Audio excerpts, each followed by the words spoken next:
ایک گاؤں میں ایک بچہ ہوا کرتا تھا۔ اس کے ماں باپ نہیں تھے، اس وجہ سے وہ بہت زیادہ غریب تھا۔ ایک دن اس کے پاس کھانے کے لیے کچھ نہیں ہوتا، اس لیے وہ گاؤں کی اور چل پڑتا ہے تاکہ وہ کسی گھر سے کھانا مانگے اور اس گھر والے اس کو کھانا عطا کر دیں۔ وہ ایک گھر میں جاتا ہے اور اس کی دستک دیتا ہے اور اندر چلے جاتا ہے۔ وہاں پر ایک لڑکی تھی۔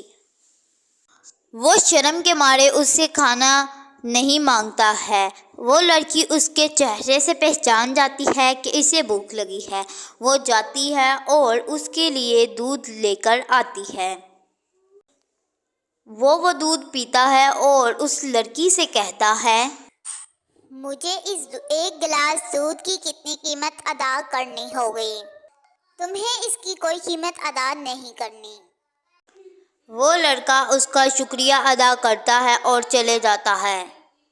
کچھ سالوں بعد وہ لڑکی ایک بیماری کی وجہ سے ہاسپٹل میں پہنچ جاتی ہے۔ وہ ایک بہت خطرناک بیماری تھی۔ خدا کے کرم سے وہ ٹھیک ہو جاتی ہے اور ڈاکٹر سے کہتی ہے، مجھے اس کی کتنی قیمت ادا کرنی ہوگی؟ وہ ڈاکٹر اس بات سے سمجھ جاتا ہے کہ یہ وہی لڑکی ہے جس نے مجھے ایک گلاس دودھ کا دیا تھا۔ آپ کا بل ادا کر دیا گیا ہے ایک گلاس دودھ کے بدلے۔